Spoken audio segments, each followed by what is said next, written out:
timeouts good or bad? I try to do gentle parenting and I'm not sure, there is conflicting messaging about it. Today we're going to talk about the use of timeouts. Are they gentle parenting? Are they any good? Do they benefit our kids? Are they even disciplined? Hello, my name is Marcela Collier. I'm a certified positive discipline educator, parenting coach, and CEO and founder of HIC Parenting Education Agency. With the mission, we have the mission in our agency, help you go from frustration, overwhelmed, heal your reactivity so you can connect more with your kids and respond with understanding and compassion. I want to announce that we just released my first ever ebook called Discipline Without Damage ebook, full of game-changing, gentle discipline parenting tools that work. Over there, we don't just talk about the topic of consequences, but really how to teach our children positive behavior without disconnection, using gentle parenting strategies that work according to many developmental stages.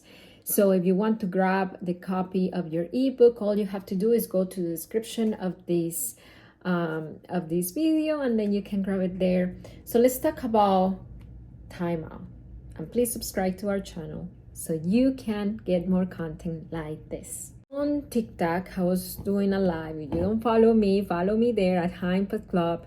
And then I touched on the topic of timeout. And then somebody said, I use timeout to just get my child's attention.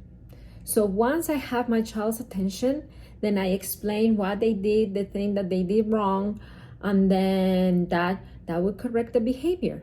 And then I was thinking for a moment, okay, we parenting coaches know and teach that children are not able to learn when they are escalated, meaning when they are in high emotions, when they are tantruming, when they're crying loud, even when they're aggressive. When it comes to that moment, we focus, we leave discipline to the side. We're not teaching. We focus on helping that child regulating their emotions. So once they're regulated, then we go on to discipline strategies, teaching them positive behavior. And that's the confusion that I see when it comes to timeout. So people say, well, I use timeout to connect with my child, and then so my child and I calm down. That's not a discipline strategy. That's a coping strategy. That's a calm down time. That's a calm down time. It's not directed to correct a particular behavior. It's directed to calm the nervous system down so children are ready to learn through discipline. So, timeout is not punitive when we use it as a calm down strategy, meaning that our children go with us there, and many people call it time in, because they go with us there to that calm down space, and they calm down with us. So there is no disconnection, there is no isolation, there is no you go there because I said so and then don't come out until you're calm. There is none of that. We are just using it as a way of helping our children calm down and regulating their nervous system. So that's what people call time in. Now, when people use timeout as a punitive strategy that creates this connection, that creates a sense of conditional love, I accept you and you're allowed to be around me as long as you behave the way I want you to behave. If not, you're going there until I tell you so. That's punitive timeout, and that's what we here in HIC Parenting Education, that's what we don't recommend as coaches. So timeout is a very touchy subject because people use it and abuse it.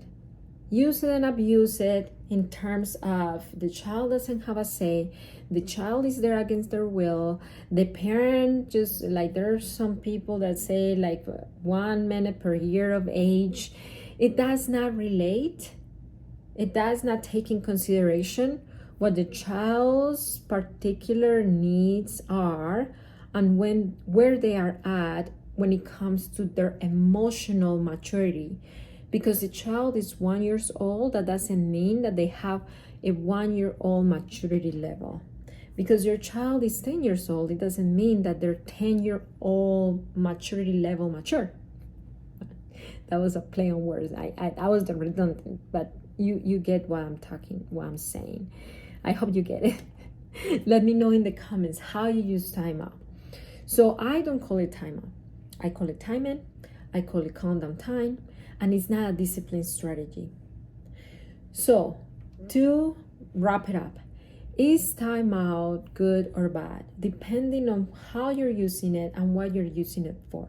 If you're using it as a co-regulation strategy to help children just calm down, to reset the mood, and you're there, the connection is there, your children are in charge of the timing, not you imposing the time, not you leaving and letting them there with all their emotions, then I would say that's a non-punitive timeout, and I agree with it.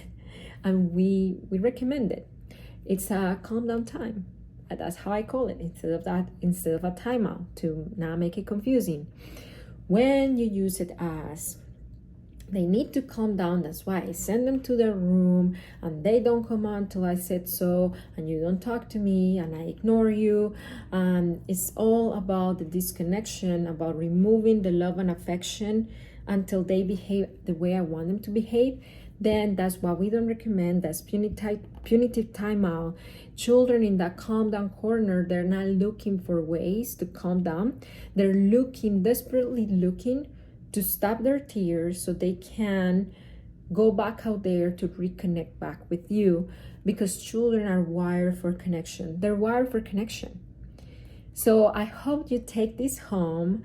And again, if you want to grab a copy of my ebook, Discipline Without Damage, with actual positive discipline tools that teach positive behavior, just go here to the link in the description, or go to hicparenting.com. You can find it there. And I hope that you keep parenting with understanding, and I'll see you next time.